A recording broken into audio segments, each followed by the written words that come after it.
All right, I'm ready. Are we ready? Okay. No. Yes, I do. I have a green light. I did not know that means go. Does that mean it's ready on your end also? Okay, so green light means just shut up and go. Okay, I get it. You are listening to the voice of Jason Sturgis, former scout in His Majesty's Royal Armed Forces, Special Operations Division, Delta Company, also known as the Red Death. Now, before we get this thing started real good, the dead reader has already noticed that it is a very common thing for books to be dedicated to someone. Well, this effort will include a dedication to Mr. J.A. Holland, who is commonly known as Holland. Holland, my dead friend, don't ever let go of your dreams. If you hold on to them and never let go of them, you will find that in the end, they will all be yours. Good luck in your travels, my dead friend. Well, thank you for choosing the Chronicles of ANTERRA. The publishers here, that would be DeGaulle and DeVille Publishers, world-renowned publishers, want me to tell you that this section is called the Introduction. Honestly, I figure you already know a story begins with the introduction, but hey, they are the publishers, gotta make them happy. The introduction begins here. Welcome, dead reader. Oh, yeah, you're right. Matt, the audio expert guy here in the recording booth, has reminded me that in fact we decided not to go with the book for some reason, unbeknownst to me, but in fact we're going with the audio. So, welcome, dead listener.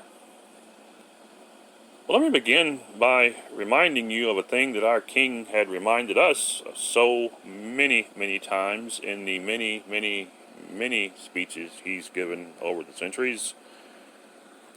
It is a great day to be dead. What you're listening to is the story of us. It is the story of how and why it came to be a great day to be dead. Our story should be known. It's how we know what we are. It's the record of the man who is the greatest friend of the dead there has ever been, our king.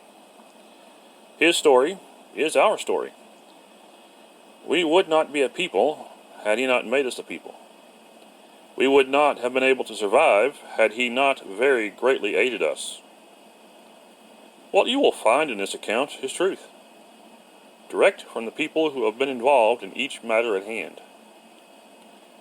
Now, I must admit that truth concerning our enemies, the living, is most difficult to discover in certain places, quite a few places, well, actually most places. But our faithful dead spy has a flawless memory, and she's filled in many gaps for me. The fact of the matter is, Ministry 38 has what you might call a gift, able to convince living captives that they do in fact wish to talk, and many times they in fact made living captains talk about their own history.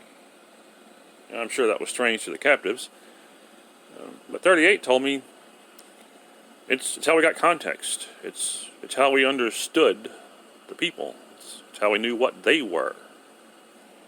It's how we knew what we learned from them meant. Well, okay, I'll take her word for it. Now, in addition to this, the Army, specifically the Scouts, provided much information concerning the living. After all, they spent a lot of time on the other side of enemy lines, where the living were. Now, there were so many interviews involved in this business, countless interviews, more interviews than you could possibly imagine. I learned so much stuff. There are many things I wish I had time to tell you about. Big things, little things. There's the story of Mr. Joshua Nils, a dead master chef, and may I say, I do mean master chef. He was the first one to introduce pizza and ice cream to the post-D-Day world. Truly a hero if there ever was one.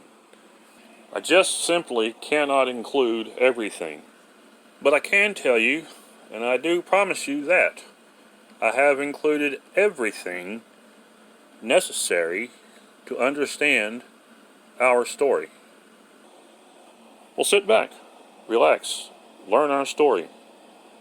We are the dead, and thanks to that great friend of the dead, we live, despite it all.